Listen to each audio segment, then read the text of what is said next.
తెలంగాణ రాజధాని హైదరాబాద్లో చెరువుల పరిరక్షణ ఆక్రమణల తొలగింపు పేరుతో రచ్చకెక్కిన హైడ్రా కమిషనర్ ఏవి రంగనాథ్కు తెలంగాణ హైకోర్టు ఊహించని బిగ్ షాక్ ఇచ్చింది. నిబంధనలను పట్టించుకోవడం లేదంటూ కోర్టు ఇచ్చిన మధ్యంతర స్టే ఉత్తర్వులను సైతం ఖాతరు చేయకుండా ఏకపక్షంగా వ్యవహరిస్తున్నారని వరుస ఆరోపణల నేపథ్యంలో ఆయనను కమిషనర్ పదవి నుంచి తక్షణమే తప్పించాలని హైకోర్టు సంచలన ఆదేశాలు జారీ చేసింది. రంగనాథ్ స్థానంలో అర్హత కలిగిన ఐజీ స్థాయి అధికారిని నియమించాలని రాష్ట్ర ప్రభుత్వ ప్రధాన కార్యదర్శిని తెలంగాణ హైకోర్టు ఆదేశించింది.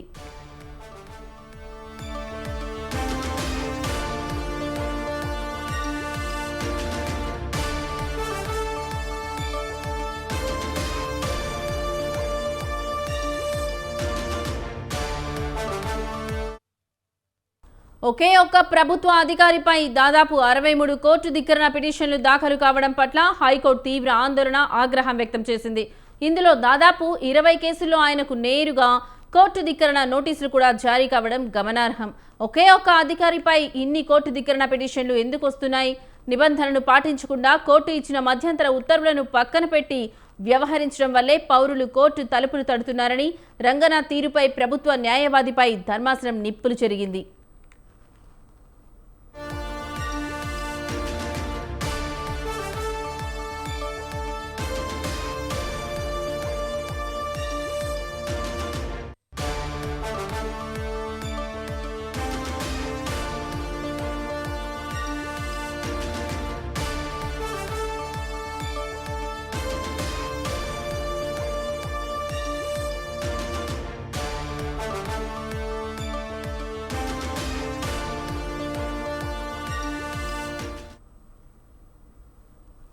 తెలంగాణ రాజధాని హైదరాబాద్లో చెరువుల పరిరక్షణ ఆక్రమణల తొలగింపు పేరుతో రచ్చకెక్కిన హైడ్రా కమిషనర్ ఏవి రంగనాథ్కు తెలంగాణ హైకోర్టు ఊహించని బిగ్ షాక్ ఇచ్చింది.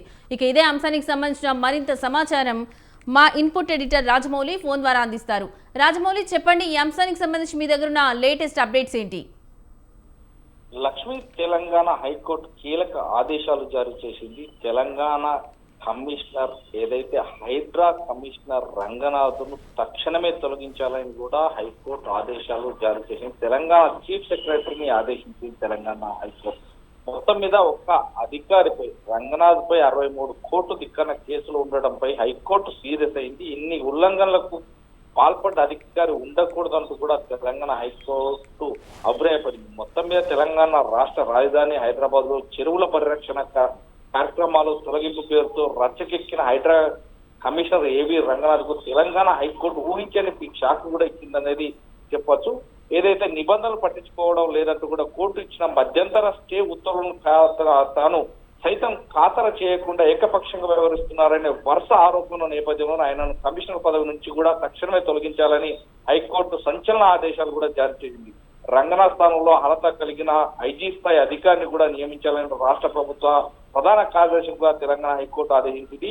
ఒకే ఒక్క ప్రభుత్వ అధికారిపై దాదాపు 63 కోర్టు ధిక్కరణ పిటిషన్లు దాఖలు కావడం పట్ల హైకోర్టు కూడా తీవ్ర ఆందోళనకు ఆగ్రహం చేసిందనే చెప్పొచ్చు. ఇందులో భాగంగా 20 కేసుల్లో ఆయనకు నేరుగా కోర్టు ధిక్కరణ నోటీసులు కూడా జారీ కావడం గమనార్థం. ఒకే ఒక్క అధికారిపై ఇన్ని కోర్టు ధిక్కరణ పిటిషన్లు ఎందుకు వస్తున్నాయని నిబంధనలు పాటించకుండా కోర్టు ఇచ్చిన మధ్యంతర ఉత్తర్వులను కూడా పక్కన పెట్టి వ్యవహరించడం పట్లే పౌరులు కోర్టుకు తలుపు కొడుతున్నారని కూడా రంగనాథ్ తీరుపై ప్రభుత్వం న్యాయపరమైన ధర్మాసనం నిప్పులు చెరిగింది. వాస్తవానికి రంగనాథ్ గనుక హైడ్రా కమిషనర్ గా కొనసాగితే రాజ్యాంగబద్ధమైన రూల్స్ ఆఫ్ లా పూర్తిగా దెబ్బతింటుందని హైకోర్టు అభిప్రాయపడింది. గతంలోనూ లోతుకుంట ప్రైవేట్ భూముల విషయంలోనూ హైడ్రా అనవసరమైన జోక్యాన్ని తప్పుబట్టిన హైకోర్టు రంగనాథ్ను తాను సూపర్ కాపుగా ఊహించుకుంటున్నారే తప్ప అంటూ కూడా మందలించిన దాఖలాలు. ఈ నేపథ్యంలో చాలా వరకు చెరువుల ఆక్రమణకు బఫర్ జోన్ల పరిరక్షణ లక్ష్యంగా ఏర్పాటైన హైడ్రా గడిచిన కొన్ని నెలలుగా చేపట్టిన చర్యలు కూడా తీవ్ర జామ వ్యతిరేకతను వివాదాలకు దారితీశాయి. చట్టబద్ధమైన ప్రక్రియను పక్కన పెట్టి ఏకపక్షంగా బుల్డోజర్లతో జరిపిన దాడులను సామాన్య పేద మధ్యతరగతి వర్గాలను కూడా తీవ్ర భయాందోళనకు గురిచేసిన విషయాలు అందరికీ తెలిసిన విషయాలే. ఈ నేపథ్యంలో చాలా వరకు కూడా కొందరి మనోభావాలు పంచుకునే నేపథ్యంలో సహజ వనరుల సూచనల ప్రకారం బాధ్యులకు నోటీసులు ఇచ్చి వివరణ తీసుకునే అవకాశం ఉన్నా కానీ అలా ఇవ్వకుండా అర్ధరాత్రి వేళల్లో తెల్లవారుజామున ఆదివార సమయాలలో లేదంటే ఆ పండుగ వేళల్లో కూడా బుల్డోజర్లతో విరుచుకుపడ్డానుగా తీవ్ర విమర్శలు తావించిన నేపథ్యంలో జీవితం అంతా కష్టపడి అప్పులు చేసి నిర్మించుకున్న ఇళ్లను ప్లాట్లను కళ్ళ ముందే నేలమట్టం చేయడంతో ఎందరో కుటుంబాలు రోడ్డున పడ్డాయి. మూసీ పరివేక ప్రాంతాల్లో దుర్గం చెరువు, అమీర్పేట, చందనగర్, లోతుకుంట తదితర ప్రాంతాల్లో మహిళలు, చిన్నపిల్లలు అక్రనాదాలు రాష్ట్ర వ్యాప్తంగా సంచలనం కలిగించాయి. అయినా కానీ ఎక్కడ కూడా తాము చెల్లించలేదు. తాము పరిధి దాటి ప్రైవేట్ భూదందాలో ప్రవహించడం, కోర్టు పరిధిలో ఉన్న వ్యవహారాలను జోక్యం చేసుకునే ఆస్తులను ధ్వంసం చేయడమే వంటి చర్యలకు హైడ్రా కమిషనర్ గా మారిందని చెప్పొచ్చు. ఎందుకంటే ఉన్నవానికి తోడుగా ఉంటాడు తప్ప లేని వాళ్ళని మాత్రం చెంతకు రానియడనే ఊహాగానాలు కూడా ఇతనిపై చాలా వచ్చాయి. ఎందుకంటే ఇప్పటికే మనం చూస్తాం ఒక్కొక్క కట్టడాలు గవర్నమెంట్ ఆఫీసులను బోలినటువంటి ప్రైవేట్ ఆఫీసులు ఉన్న చేత చెరువుల్లో ఆక్రమణలకు సంబంధించి ఇప్పటికే ముస్లింస్ కట్టినటువంటి కాలేజీలు కావచ్చు అవన్నీ కూడా కూలగొట్టడానికి బఫర్ జోన్ లో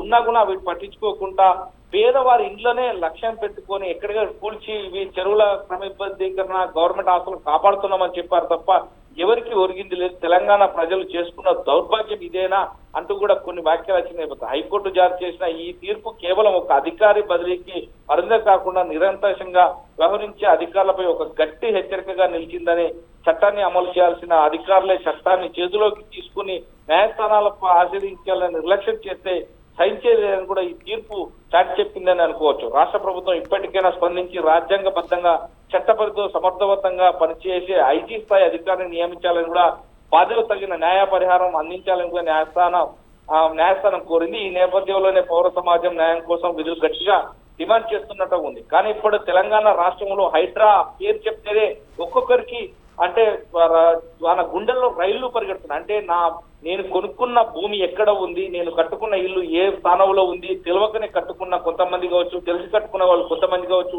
అయినా కానీ వారికి నోటీసులు ఇవ్వకుండా వచ్చి బుల్డోజర్లతోటి, జేసీబీలతోటి కూర్చి వారి కట్టుబట్టలతోటి బయటికి వెళ్ళగొట్టినటువంటి రంగనాథ్ను తక్షణమే తొలగించాలనుకున్న హైకోర్టు తీర్పుకు మాత్రం ఏదైతే చాలా వరకు బాధ్యతలు ఉన్నారో వారు హర్ష వ్యక్తం చేస్తున్నారని చెప్పొచ్చు. తెలంగాణ ప్రభుత్వం ఇంత చర్యలు తీసుకున్నా కానీ, ఎందుకంటే ప్రభుత్వ భూములను పరిరక్షించాల్సింది నిజమే, దానికి ఎవరికి అడ్డుపడట్లేదు. కానీ ఎక్కడైనా తెలిసో తెలియకో తప్పు చేస్తే దానికి నష్టపరిహారం కిందనో లేకుంటే ప్రభుత్వ ఆస్తుల కిందనో వాళ్ళు జమ చేసుకోవాల్సింది డబ్బులు అడుగుతారు, లేదంటే వారికి రిజిస్ట్రేషన్ ఫీజు పెంచి రిజిస్ట్రేషన్ చేస్తారు. కానీ అక్కడ ఉన్న కట్టుకున్న లక్షలాది రూపాయలను నేలమట్టం చేసి రంగనాథ్ ఏం సాధించాడు, తెలంగాణ గవర్నమెంట్ కు ఎంత ఆదాయం తీసుకొచ్చాడు, అలాంటి వ్యవహారాల్లో ఉంటే ఇప్పుడు మజిల్సే కావచ్చు, లేదంటే బడా నాయకులే కావచ్చు, రియల్ ఎస్టేట్ వ్యాపారులు కావచ్చు, వీరి దగ్గర నుంచి ఎన్ని ముడుపులు ముట్టాయి రంగనాథ్ కు అనేది కూడా గోప్యంగా వస్తున్నారనేది కూడా ప్రజల ఆగ్రహం వ్యక్తం చేశారు. కానీ ఎక్కడ చూసినా ఏదైతే పారిశ్రామిక వాడల్లో కావచ్చు చాలా వరకు ఇంకా ఒక్కొక్క పేద ప్రజల ఆర్తనాదాలు రోడ్లకి ఎక్కాయి. చిన్న పిల్లలు సైతం భుజాన వేసుకొని కట్టుబట్టలతో రోడ్ల పాలైనటువంటి ఎందరో బడుగు బలహీన వర్గాల జాతుల వాళ్ళు ఉన్నారు. కానీ ఎవరిని కూడా ఉపేక్షించకుండా పోయారు. కానీ ఎక్కడైనా కానీ ఉన్నవాడు ఉన్నవాడికే సపోర్ట్ గా ఉంటాడు. ఎంపీ రంగనాథ్ కూడా ఉన్నవాడికే సపోర్ట్ చేశాడు, కానీ ఏ పేదవాడికైతే సపోర్ట్ చేయలేదు. ఆయన ఏదో ఒక హీరోయిజం చేశాడు తప్ప ఎవరికి కూడా మేలు చేయలేడు. అలాంటి వ్యక్తులు ఇలాంటి సమాజంలో ఉండటం చీడపురుగులాగా కూడా ప్రజలు భావించారు. ఈ నేపథ్యంలోనే తెలంగాణ హైకోర్టు ఒక కీలక నిర్ణయం తీసుకున్న నేపథ్యంలోనే కొందరు హర్షాదాలు కూడా విలపిస్తున్నట్టుగా మనకు తెలుస్తుంది. మొత్తం మీద ఇలాంటి పరిణామంలో ఎవరు ఇప్పుడు హైడ్రా కమిషనర్ ఎవరు వస్తారు, ఎలాంటి వ్యక్తులు వస్తారనేది మాత్రం జనం వేచి చూస్తున్నారని మనకు తెలుస్తుంది. Right Rajamouli, thank you for the updates.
Telangana రాజధాని హైదరాబాద్లో చెరువుల పరిరక్షణ ఆక్రమణల తొలగింపు పేరుతో రచ్చకెక్కిన హైడ్రా కమిషనర్ ఏవి రంగనాథ్కు తెలంగాణ హైకోర్టు ఊహించని బిగ్ షాక్ ఇచ్చింది. ఇక ఇదే అంశానికి సంబంధించిన మరింత సమాచారం మా ప్రతినిధి సవీన్ ఫోన్ ద్వారా అందిస్తారు. సవీన్, చెప్పండి, ఈ అంశానికి సంబంధించి మీ దగ్గర ఉన్న లేటెస్ట్ అప్డేట్స్ ఏంటి?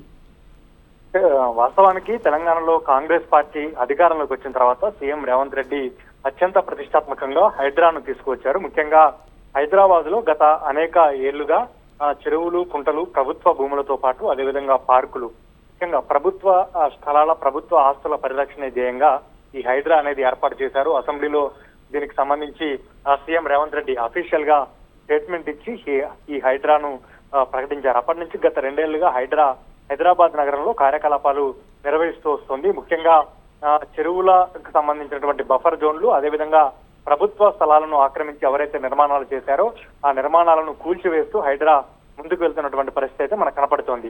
ఈ తాజాగా కోర్టు ధిక్కరణ కేసు, దాదాపు 63 కోర్టు ధిక్కరణ కేసులు హైడ్రా కమిషనర్ రంగనాథ్ పై పెండింగ్ లో ఉన్నాయి. ఐపీఎస్ గా ఉన్నటువంటి రంగనాథ్ ను సీఎం రేవంత్ రెడ్డి కమిషనర్ గా నియమించారు. 2 సంవత్సరాలుగా ఒకవైపు హైదరాబాద్ లో చెరువులు, నాలాలు, అదేవిధంగా కుంటలను కబ్జాల నుంచి కాపాడాము, ప్రభుత్వ ఆస్తులు పరిరక్షించామంటూ హైడ్రా స్టేట్మెంట్లు ఇస్తోంది. అదేవిధంగా ప్రకృతి విపత్తులు వచ్చినప్పుడు కూడా హైడ్రా వెంటనే రియాక్ట్ అయ్యి రంగంలోకి దిగి ప్రకృతి విపత్తుల నుంచి ప్రజలను కాపాడే బాధ్యతను కూడా హైడ్రానే నిర్వహిస్తూ వస్తుంది. తాజాగా తెలంగాణ హైకోర్టు ఈ రోజు ఒక కీలకమైన తీర్పు ఇచ్చింది. ప్రస్తుతం హైడ్రా కమిషనర్ గా ఉన్నటువంటి రంగనాథ్ను వెంటనే తొలగించాలి, అదేవిధంగా వేరే వ్యక్తిని, ఐజీ స్థాయి ఉన్నటువంటి వ్యక్తిని తిరిగి హైడ్రా కమిషనర్ గా నియమించుకోవాలంటూ చీఫ్ సెక్రటరీకి ఆదేశాలు జారీ చేసింది. దీనికి సంబంధించి ప్రధానంగా హైడ్రా కమిషనర్ రంగనాథ్ పై 63 కోర్టు ధిక్కరణ పిటిషన్లు ఉన్నాయి. ఈ పిటిషన్లకు హైడ్రా కమిషనర్ రంగనాథ్ రియాక్ట్ కాలేదు. అందుకే హైడ్రా కమిషనర్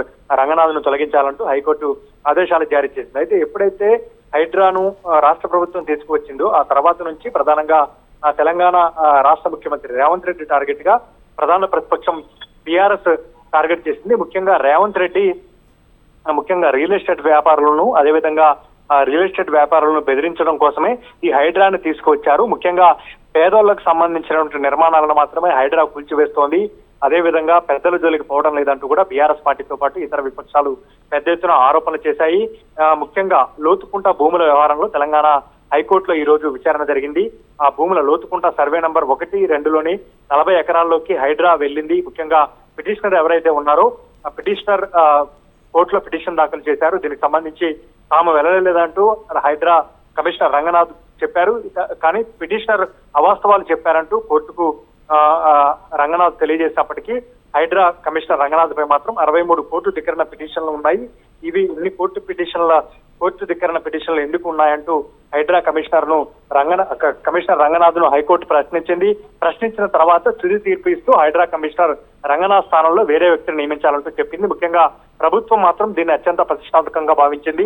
విపక్షాల నుంచి ఎన్ని అభ్యంతరాలు వ్యక్తమైనప్పటికీ ప్రభుత్వం మాత్రం హైడ్రాను కొనసాగించేందుకే మొగ్గు చూపింది. హైడ్రా కమిషనర్ గా రంగనాథ్ కొనసాగుతూ వచ్చారు. కానీ ఇప్పుడు హైకోర్టులో మాత్రం రంగనాథ్ ను తొలగించాలంటూ ప్రధాన తెలంగాణ హైకోర్టు తీర్పునివ్వడంతో కొత్త కమిషనర్ ను తిరిగి ప్రభుత్వం నియమించాల్సి వస్తుంది. అదేవిధంగా హైడ్రా విషయంలో విపక్షాలు చేస్తున్నటువంటి ఆరోపణలకు బలం చేకూరుతుందనే రాజకీయ విశ్లేషణలు కూడా మొదలయ్యాయని చెప్పుకోవచ్చు.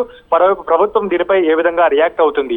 హైకోర్టు ఇచ్చినటువంటి తీర్పు కాబట్టి 63 కోర్టు ధిక్కరణ పిటిషన్లు పెండింగ్ లో ఉన్నాయి కాబట్టి హైడ్రా కమిషనర్ స్థానంలో వేరే వారిని కమిషనర్ గా నియమిస్తుందా లేదా అనేది కూడా చూడాల్సి ఉంటుంది. ప్రభుత్వం మాత్రం అనేక చెరువులు, కుంటలు, నాలాలను కబ్జాల నుంచి రక్షించాము.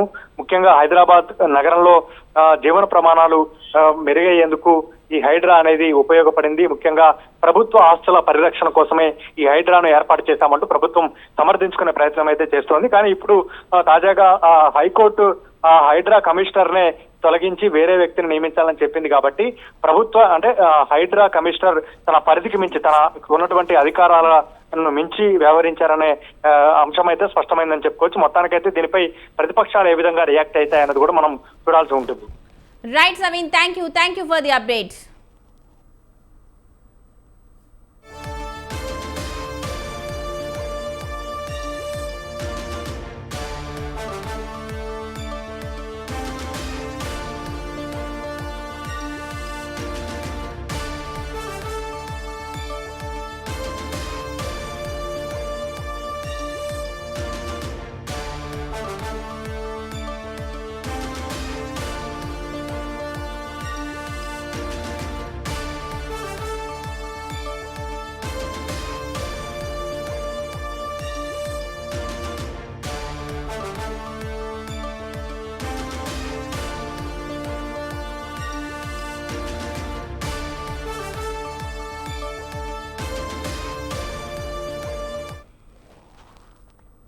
తెలంగాణ రాజధాని హైదరాబాద్లో చెరువుల పరిరక్షణ ఆక్రమణల తొలగింపు పేరుతో రచ్చకెక్కిన హైడ్రా కమిషనర్ ఏవి రంగనాథ్కు తెలంగాణ హైకోర్టు ఊహించని బిగ్ షాక్ ఇచ్చింది. ఇక ఇదే అంశానికి సంబంధించిన మరింత లోతైన విశ్లేషణ అందించడానికి మనతో పాటు గౌతమ్ ప్రసాద్ బీఆర్ఎస్ నేత గారు ఉన్నారు. సార్ నమస్తే సార్. సార్ జూమ్లో ఉన్నారు. సార్ నమస్తే సార్. నమస్తే మేడం. సార్ మీరు చెప్పండి, ఇప్పుడు మనం చూసినట్లయితే కోర్టు ధిక్కరించిన పర్సన్గా ఇప్పుడు రంగనాథ్ గారు ఉన్నారు. సో ఈయనకు సంబంధించి మీ దగ్గర ఉన్న అప్డేట్స్ ఏంటి సార్? అంటే ఇది కోర్టు ఇచ్చిన మధ్యంతర స్టే ఉత్తర్వులను కూడా అతను ఖాతరు చేయకుండా ఏకపక్షంగా వ్యవహరిస్తున్నారనే వరుస ఆరోపణలున్న నేపథ్యంలో ఎలా తీసుకోవచ్చు ఈ యొక్క విషయాన్ని? మేడం, మీకు మన ప్రేక్షకులకు మా గుడ్ ఈవినింగ్ అండి. మేడం, ఈరోజు తెలంగాణ రాష్ట్రంలో ముఖ్యంగా హైదరాబాద్ నగరం ఊపిరి పీల్చుకుంది. రంగనాథ్ గారు చేసిన ఒక అరాచకత్వం కావచ్చు, ఒక నికృష్ట పనులు కావచ్చు, నీచమైన పనులు కావచ్చు, అంటే తల్లి పిల్ల అనే తేడా లేకుండా ఒక పేద బడుగు బలహీన వర్గాలనే ఒక పాపము, జాలి, దయ, కనికరం అనేది లేకుండా ఇష్టం వచ్చినట్టు ఇన్ని రోజులు ఆడిందే ఆట పాడిందే పాటగా కొనసాగించింది రంగనాథ్ గారు. కాబట్టి ఈ విషయంలో మేము మొదటి నుంచి అంటూ వస్తున్నాం, అంటే ఈ వ్యవహారం సరి అయింది కాదు, ఈ చర్యలు సరి అయింది కాదు, తప్పనిసరిగా పేద ప్రజలు వాళ్ళ బతుకు మీద కొట్టొద్దు, వాళ్ళ జీవితాలని నాశనం చేయొద్దని చెప్పేసి మొదటి నుంచి చెప్పుకుంటూ వస్తున్నాం. మా పార్టీగా మొదటి నుంచి అభిప్రాయం చెప్పుకుంటూ వస్తున్నప్పటికీ కూడా ప్రభుత్వం ఎక్కడ లెక్కలోకి తీసుకున్న సందర్భం లేదు. అదే విధంగా హైకోర్టు కూడా చాలా కాలంగా, అంటే ఇంత పేద ప్రజల ఇళ్లు ధ్వంసం చేస్తూ వాళ్ళ జీవితాల్ని నాశనం చేస్తున్న సందర్భంలో అనేక సార్లు ఈ ఉల్లంఘనలు జరుగుతా ఉన్నాయి, ప్రజలకు ఇబ్బందులు పెడుతున్నాడు, ఈ ఇబ్బందుల్ని మీరు దృష్టిలో పెట్టుకోండి అని చెప్పేసి చెప్తున్న ప్రతిసారి ఏదో కొంచెం అవకాశం ఇద్దాం, మార్చుకుంటారేమో అని చెప్పేసి కోర్టు అనుకుంటూ వచ్చిన సందర్భం కావచ్చు. అదేవిధంగా ఇప్పుడు 63 సార్లు కోర్టు లెక్కలేసి చెప్పింది. 63 సార్లు అంటే ఉత్తర్వుల్ని ఉల్లంఘించడం కానీ, అంటే కోర్టు ఆదేశాలను ఉల్లంఘించడం కానీ ఇట్లా జరగడం అనేది 63 సార్లు అంటే ఎవరికీ ఇవ్వనంత ఒక ఛాన్స్ ఈరోజు రంగనాథ్ గారికి ఇవ్వటం అనేది కూడా ఒకంతా కొంచెం బాధ కలుగుతుంది. ఎందుకంటే ఎవరి జీవితాలు ధ్వంసం అవుతున్నాయంటే పేద ప్రజలవి, మధ్యతరగతి వాళ్ళవి. అంటే ఎక్కడి నుంచో కడుపు పట్టుకొని ఇక్కడికి వచ్చి చిన్నగా ఒక చిన్న గుడిసె వేసుకుంటే దాన్ని కూలగొట్టడము, అదేవిధంగా పెద్ద పెద్ద వాళ్ళవి ఈరోజు చెరువులలో ఇళ్లుంటే వాటి గురించి పట్టించుకోకపోవడం, దాని గురించి కంప్లైంట్స్ ఉన్నా పట్టించుకోకపోవడము, అదేవిధంగా నిన్నగాక మొన్న కంటోన్మెంట్ ఏరియాలో ఉన్న భూముల్ని కూడా ఈరోజు హైడ్రా తీసుకోవడానికి ప్రయత్నం చేస్తే ఆర్మీ వాళ్ళకే స్వయంగా చెప్పిన సందర్భం. అయినా సరే ప్రతి విషయంలో రంగనాథ్ గారు ఉల్లంఘనలు చేస్తూనే వస్తున్నారు. అంటే ఈ రోజు ప్రభుత్వం ఒక అధికారిని బలి చేసిందని చెప్పేసి నేను అనుకుంటున్నా. ఎందుకంటే ఆయన ఒక బ్యూరోక్రాట్, ఆయన ఒక అధికారి, ఆయనకున్న పరిమితిని కూడా ఆయన ఉల్లంఘిస్తూ క్రాస్ చేస్తూ ఈ రోజు పేద ప్రజల ఇళ్లను కూలగొట్టడము, లేకపోతే ఇష్టం వచ్చినట్టు వ్యవహరించడము. అంటే FTL లో లేకపోయినా గానీ, లేకపోతే చెరువులలో లేకపోయినా గానీ వాటిని చెరువులలో ఉన్నట్టు. నిన్నగాక మొన్న మనం చూసినాము ప్రదీప్ కన్స్ట్రక్షన్, మీరు చూసిందే ప్రదీప్ కన్స్ట్రక్షన్ కు చెరువుకు సంబంధమే లేదు, చాలా దూరంలో ఉంది.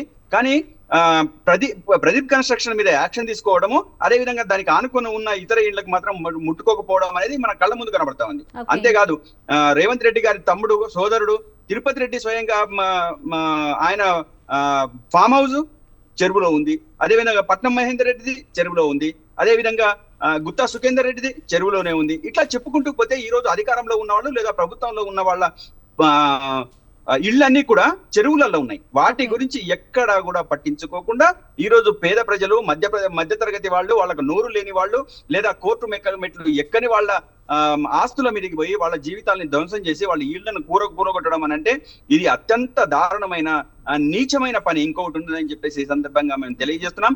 ఈ రోజు కోర్టు కొంచెం ఆలస్యమైన పర్వాలేదు కానీ ఆయన మీద ఈ రోజు చర్యలు తీసుకోవడం అనేది చాలా చాలా సంతోషించదగ్గ అంశం. నేను మొదట చెప్పాను, ఈ రోజు హైదరాబాద్ ప్రజలు ఊపిరి పీల్చుకున్నారు. అంటే రంగనాథ్ ధాటికి విపరీతమైన మానసిక ఒత్తిడికి కావచ్చు, శారీరక ఒత్తిడికి కావచ్చు, లేకపోతే అంటే వాళ్ళ జీవితాలు ఇబ్బందులు పడే పరిస్థితి నుంచి ఒక ఊపిరి పీల్చుకునే పరిస్థితి వైపు వచ్చింది. కాబట్టి చాలా చాలా సంతోషం. ఈ రోజు అటువంటి చర్యలు ఎవరు తీసుకున్నా కానీ తప్పనిసరిగా చర్యలు తీసుకోవాల్సిందే కోర్టులు అని చెప్పేసి ఈ సందర్భంగా మా అభిప్రాయం చెప్తున్నామండి. ఓకే, గౌతమ్ ప్రసాద్ గారు, మనం చూసుకున్నట్లయితే చెరువుల ఆక్రమణలను అరికట్టడానికి గత బీఆర్ఎస్ ప్రభుత్వ హయాంలోనూ అనేక చర్యలు చేపట్టారు కదా. అప్పటి చర్యలకు మరి ఇప్పుడు హైడ్రా పేరుతో జరుగుతున్న బుల్డోజర్ కూల్చివేతలకు మీ దృష్టిలో ఉన్న ప్రధాన తేడా ఏమనుకోవచ్చు? మేడం, ఆ రోజు మాకు మూసీ సుందరీకరణకు కేసీఆర్ గారు ఆర్డర్స్ ఇవ్వడం జరిగిందండి. కానీ మేము సుమారు 14 కిలోమీటర్లు ఏ ఒక్క ఇల్లు పోకుండా ఎటువంటి నష్టం జరగకుండా 14 కిలోమీటర్లు డెవలప్మెంట్ చేసి చూపించాం. అదే విధంగా మా దాంట్లో సుధీర్ రెడ్డి గారి నాయకత్వంలో ఒక కమిటీ వేసిన తర్వాత ఆ కమిటీ రిపోర్టు కేసీఆర్ గారి దగ్గరికి పోయిన తర్వాత సుమారు కొన్ని లక్షల ఇల్లు పోతున్నాయి, ఇక్కడ చాలా ఇబ్బందులు ఏర్పడతాయి, ఇల్లు పోతున్నాయి, కానీ మనం ఇది సుందరీకరణ చేయాలని చెప్పేసి ఆ కమిటీ రిపోర్ట్ తీసుకొస్తే నిర్ద్వందంగా కేసీఆర్ గారు దాన్ని తోసిపుచ్చి ఎట్టి పరిస్థితిలో ఒక్క ఇల్లు కూడా పోవడానికి వీల్లేదు. పేద ప్రజలు ఎంతో కష్టపడి ఎంతో కలలు గని వాళ్ళు ఇల్లు కట్టుకోవడం అనేది వాళ్ళకు ఒక కళ. అదే హైదరాబాద్ లాంటి మహానగరంలో ఒక ఇల్లు కట్టుకోవడం అనేది ఒక పెద్ద కళ. ఆ కళని నెరవేర్చుకున్న వాళ్ళు ఈ రోజు గూడు లేక అదే విధంగా ఇబ్బందులు పడడం సరైనది కాదని చెప్పేసి ఆ కమిటీ ఇచ్చిన రిపోర్టుని పక్కన పెట్టేసి మీరు ఆల్టర్నేటివ్ గా రండి, ఏ ఒక్క ఇల్లు పోకుండా సుందరీకరణ ఎట్లా చేయాలి లేదా మూసిని ఎట్లా బాగు చేయాలి అనే దాన్ని మనం తీసుకోవాలి అని చెప్పేసి ఆ ఒక్క ఉదాహరణ సరిపోతుందండి మనకు. ఆ ఒకే ఒక్క ఉదాహరణ ఏంటంటే పేద ప్రజల పట్ల బీఆర్ఎస్ కున్న ఒక నిబద్ధత కావచ్చు, అదే విధంగా కేసీఆర్ గారికి ఉన్న ఒక నిజాయితీ కావచ్చు, నిబద్ధత కావచ్చు, ఒక్క ఇన్సిడెంట్ తో సరిపోతుంది. అంటే వీళ్ళలాగా అంటే దొంగలు పడ్డట్టుగా, దేశం మీద దొంగలు పడ్డట్టుగా, రాష్ట్రం మీద దొంగలు పడ్డట్టుగా, మహానగరం మీద దొంగలు పడ్డట్టుగా వ్యవహరించి ఉంటే మేము కూడా అనేక మంది ఇండ్లు కొట్టేవాళ్ళం. కానీ అటువంటి మానవీయ చర్యలకు మేము అమానవీయ చర్యలకు మేము పాల్పడలేదు. తప్పనిసరిగా మానవికమైన అదే విధంగా పేద ప్రజలకు ప్రేమించే విధంగా అదే విధంగా వాళ్ళ ఇల్లు కూలగొట్టకుండా అభివృద్ధి అనేది చూపెట్టాలని చెప్పేసి 14 కిలోమీటర్ల అభివృద్ధిని మేము చూపించగలిగినాం. రేపు మేము అధికారంలోకి వచ్చిన తర్వాత కూడా ఈ దారుణాలు ఎవరెవరు ఎక్కడెక్కడ చేసినారో ఖచ్చితంగా రంగనాథ్ తో సహా ఈ రోజు ఏదైతే ఆదేశాలతో పక్కకు పోయినా రేపు రాబోయే మా ప్రభుత్వం ఖచ్చితంగా ఇంకా కొత్త సమస్యలు కూడా ఆయనకు పెట్టబోతుంది. ఖచ్చితంగా యాక్షన్ తీసుకుంటాం మేము. ఆ యాక్షన్ లో ఎంత మంది జీవితంలో ధ్వంసం అయిపోయినాయో అవన్నీ బయట పెడతాము. ఎన్ని ఇండ్లు కూలగొట్టారో అక్రమంగా కూలగొట్టడం, నేనేమంటానంటే సక్రమంగా కూలగొట్టుంటే అది వేరే, నిజంగానే FTL లో ఉండి నిజంగానే ప్రభుత్వ భూములు ఏం చేసిండండి, కోడి చెరువు కబ్జా చేస్తే ఇప్పటిదాకా పవన్ కళ్యాణ్ మీద ఏమి యాక్షన్ తీసుకున్నాడండి? అదే పేద ప్రజలు ఏమైనా చేసుకుంటే మాత్రం ఇమీడియట్ గా యాక్షన్ తీసుకొని వాళ్ళ మీద వాళ్ళ ఇళ్లను కూడగొట్టిన సందర్భం. మరి కోడి చెరువు ఉందని చెప్పేసి ఆయనే కదా వారం 10 రోజుల క్రితం అంగీకరించింది. మరి ఏమి యాక్షన్ తీసుకున్నారు? ఆయన కొన్న 11 ఎకరాల్లో దాదాపు 7 నుంచి 8 ఎకరాల భూమి మొత్తం FTL లో ఉందని చెప్పేసి అన్నాడు. 3 నుంచి 4 ఎకరాలు మాత్రమే బయట ఉందని చెప్పేసి అన్నాడు. ఆ చెరువులో ఫెన్సింగ్ చేసిందని చెప్పేసి మాట్లాడింది ఈయననే. అటువంటి ఆయన ఇప్పటిదాకా కూడా ఇన్ని రోజులైనా కానీ పవన్ కళ్యాణ్ మీద యాక్షన్ తీసుకోలేదు. కానీ పేద ప్రజలు పాపం ఒక పూట తిండి ఉంటే తిండి లేని వాళ్లకు వాళ్ళ ఇళ్లను కూడగొట్టి వాళ్ళ జీవితాన్ని చిత్రం చేసిన వ్యక్తి. అదేవిధంగా చిన్న పిల్లలు వాళ్ళ బుక్స్ తీసుకుందామంటే తినడానికి తిండి లేదు, పక్కన పెట్టండి, కానీ వాళ్ళు చదువుకునే బుక్స్ మేము ఇంట్లో నుంచి తెచ్చుకుంటామంటే కూడా అవకాశం ఇవ్వకుండా వాళ్ళ జీవితాల్ని దారుణంగా నాశనం చేసిన దుర్మార్గమైన చర్యలు చేసింది రంగనాథ్ గారు. కాబట్టి మా ప్రభుత్వం ఎప్పటికైనా పేద ప్రజల పక్షపాతంగా ఉంది, పేద ప్రజల్ని హక్కును చేర్చుకునే విధంగానే ఉంది, పేద ప్రజల్ని అత్యున్నత స్థాయికి తీసుకురావడంలో ఒక ప్రధానమైన పాత్ర పోషించాలనే ఆలోచన ఉన్న ఒక దూరదృష్టితో ఉన్న మా నాయకుడు కేసీఆర్ గారు ఉన్నారు. కాబట్టి ఎటువంటి అమానవీయ చర్యలకు మేము పాల్పడేది లేదు. ఖచ్చితంగా పేదల పక్షాన్నే ఉంటాం, పేదల అభివృద్ధి కోసమే పనిచేస్తాం. రేపు రాబోయే రోజుల్లో ఏదైతే ఈ మూసి సుందరీకరణ పేరుతో ఏదైతే ధ్వంసం జరిగిందో ఈ ధ్వంసంలో ఎవరెవరు పాలు పంచుకున్నారు, ఎవరెవరు పాపాలు చేసినారు, ఈ పాపాలలో ఎవరెవరికి భాగం ఉంది, అందరినీ కూడా కలుగుల నుంచి బయటకు తీసుకొస్తాము. ఆ ఎలుకల్ని పట్టుకుంటాం, ఖచ్చితంగా బోన్లో వేస్తామని చెప్పేసి ఈ సందర్భంగా తెలియజేస్తున్నాను. ఓకే, గౌతమ్ ప్రసాద్ గారు, అదే విధంగా మనం చూసుకున్నట్లయితే ఇప్పుడు రంగనాథ్ స్థానంలో మరొక IG స్థాయి అధికారిని నియమించాలని హైకోర్టు ఆదేశించింది. సో కొత్త అధికారి వస్తేనైనా హైడ్రా పనితీరు చట్ట పరిధిలో ఉంటుందని నమ్ముతున్నారా, లేక ఈ హైడ్రా వ్యవస్థని రద్దు చేయాలని డిమాండ్ చేస్తున్నారా? మేము ఖచ్చితంగా మేము మొదటగానే చెప్పాం మేడం. మా కేసీఆర్ గారు ఏమన్నారంటే మేము అధికారంలోకి వచ్చిన తర్వాత హైడ్రాని ఎత్తి అవతల పడేస్తామని చెప్పేసి చెప్పాం మేడం. ఈ దుర్మార్గమైన వ్యవస్థ ఏదైతే ఉందో, ప్రజల్ని ధ్వంసం చేసేది ఏదైతే ఉందో, ఈ వ్యవస్థ ఉండొద్దు అని చెప్పేసి మేమైతే బలంగా కోరుకుంటున్నాం. ఇప్పటికైనా ఇప్పుడు అంటే ఈ ప్రభుత్వం యొక్క విధానం ఏంటంటే ఒక కొత్త ఐజీని పెట్టినా వాళ్ళు ఎవరైనా సరే బ్యూరోక్రాట్స్ అందరూ కూడా చట్టానికి లోబడి ఉండాలి, రాజ్యాంగానికి లోబడి ఉండాలి, అదేవిధంగా కోర్టులు ఇచ్చే ఆదేశాలకు లోబడి ఉండాలి. అట్లా కాకుండా మేము ఇష్టం వచ్చినట్టు చేసుకుంటూ పోతాం, ఎవరు ఏమైనా పర్వాలేదు, మా కమిషన్లు, మా డబ్బులు, మాకు భూములు వస్తాయి లేదా కోట్లాది రూపాయలు వస్తాయని చెప్పేసి ఇష్టం వచ్చినట్టు చేసుకుంటూ పోతే బీఆర్ఎస్ పార్టీ ఊరుకునే ప్రసక్తి ఉండదు. అంటే చట్టము అదే న్యాయము అనేది ఈ సమాజంలో ఉంది కాబట్టి కోర్టులు ఇంకా ఇప్పటికీ కూడా ఇటువంటి తీర్పులు ఇస్తున్నాయి కాబట్టి ఖచ్చితంగా వచ్చే వాళ్ళు ఎవరైనా ఒళ్ళు దగ్గర పెట్టుకొని పనిచేయాలని చెప్పేసి అయితే మేము చెప్పదలుచుకున్నాము. అట్లా కాదని చెప్పేసి పేద ప్రజల మీదకి బుల్డోజర్లను తీసుకెళ్తే ఖచ్చితంగా బీఆర్ఎస్ వాళ్ళకి అండగా ఉంటది, అడ్డుపడిపోయి నిలబడిపోతుంది అని చెప్పేసి ఈ సందర్భంగా తెలియజేస్తున్నాం. ఎవరొస్తారో రండి హైడ్రా ముందుకు, వాళ్ళ మీదకు తొక్కుకుంటూ పోతామని చెప్పేసి మాట్లాడిన మురికినోటి ముఖ్యమంత్రి ఈ రోజు రంగనాథ్ మీద తీసుకున్న చర్యలకు సమాధానం చెప్పాలి. ఈ రోజు హైకోర్టు నిర్ద్వందంగా చర్యలు తీసుకోవాలని చెప్పేసి చెప్పింది. ఈ రోజు ముఖ్యమంత్రి గారు ఖచ్చితంగా దీనికి సమాధానం చెప్పాలి, లేదా తెలంగాణ మహానగరం ప్రజలందరికీ కూడా క్షమాపణ చెప్పాలి ముఖ్యమంత్రి. వాళ్ళు చేసిన దుర్మార్గమైన పనులు, వాళ్ళు చేసిన నీచ నికృష్టపు పనులు ఈ రోజు బట్టబయలైపోయినాయి, పేద ప్రజల ముందు తేలిపోయింది. కాబట్టి బహిరంగంగా ఈ రోజు ఖచ్చితంగా ముఖ్యమంత్రి గారు వచ్చి క్షమాపణ చెప్పాల్సిన బాధ్యత ఉందని చెప్పేసి కూడా ఈ సందర్భంగా తెలియజేస్తున్నాం. Right, thank you sir, thank you Gautam Prasad గారు పార్టిసిపేట్ చేసినందుకు.